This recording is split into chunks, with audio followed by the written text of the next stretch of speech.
I am so excited today to do this next episode of a show where we're going all around the world to explore what's happening with the, as Boris Johnson calls it, the unlockdown, for want of a better word, all over the world.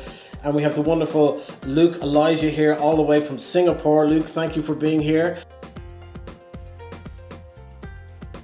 We're going to talk a little bit more about Luke is an extraordinary young man who basically is a full-time spiritual practitioner. He is like what I would describe as multi-talented Renaissance man. He's worked in the fashion industry. He's a multi-award winning in there. He works with his family business. They've been in the business of spiritual practicing for 4 generations, and he has an amazing story about how his family got into the spiritual practice, which we'll talk about at the end of the video. So let's jump right into it. First of all, for those people who don't know, Luke, just help us understand geographically where Singapore is. Well, Singapore is situated on the southern tip of Peninsula of Malaysia, and Malaysia is south of Thailand. I'm sure most people know where Thailand is. So we really are situated in Southeast Asia. We're 1 degree north of the equator, so it's tropical summer weather all year round. It's really hot and humid here. Wow. Singapore is also geographically the size of New York City. Isn't very big, and we are a big country in the sense that our population is 5.7 million. So it makes it a very big cosmopolitan city. But in terms of like geographical size, it's from one end to another. It takes just an hour to drive. As you explained to me, it's essentially a city and a country at the same time. Yeah, essentially, right? Yeah, city and country are the same thing. So you have quite an intense lockdown situation there at the moment. So for people around the world are going to find this fascinating to hear. So tell us what's life like there? What's it been like for with the lockdown situation for you? They put us in a very strict lockdown called a circuit breaker, where essentially you're not allowed to leave the house unless it's something urgent, like for medical reasons, to see a doctor, or to go buy food. And if you leave the house, you have to wear a mask. And if you flout the rules, you'll be fined. And also your neighbors can report you with an app. So you're not even allowed to visit your friends or family in the privacy of your own home, not even one-to-one. So no interaction whatsoever. But then, the government's playing really safe and has putting us in a very strict lockdown. There are also robot dogs patrolling our parks. Please stand at least 1 meter apart. Thank you.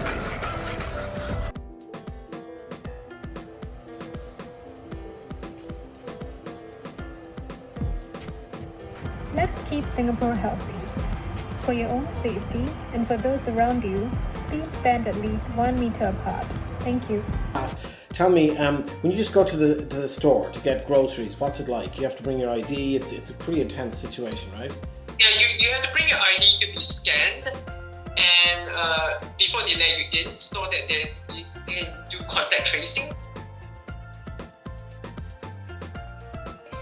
So there's an app that allows them to kind of like track and dongle as well, track certain people, their movements and whereabouts.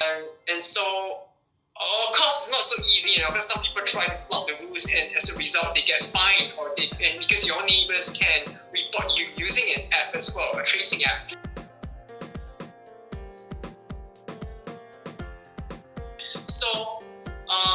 So for example, there was this Indian lady who refused to wear a mask, and she declared her sovereignty. Right. And what they done is they charged her on 3 accounts.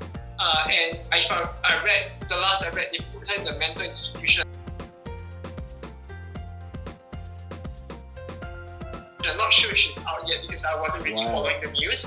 Wow. And there was also another lady who flouted the rules to go see her boyfriend, and they also charged her for not wearing a mask on a couple of occasions. So she's been fined over $10,000. Wow.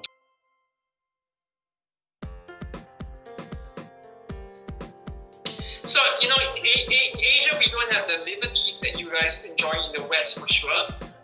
It's more strict here. It's more, it's our numbers are actually generally in Asia a little bit smaller than the West, but yet we are in a stricter lockdown and we cannot protest. It's illegal to protest. There's no unions here. You can't go on the streets to picket or kick a fuss about it. You just have to accept it. Well, I wanted to talk about, because you told me a story yesterday in the workshop, or told us, I should say, in the workshop, this great story about how 4 generations ago, I believe it was your great-grandfather, your great-great-grandfather, talking to the Shaolin monks. Tell me about this conversation, how this has affected you, and how now here 4 generations later, because of this interaction with the monks, you find yourself doing this family business. Yeah, it's a great story.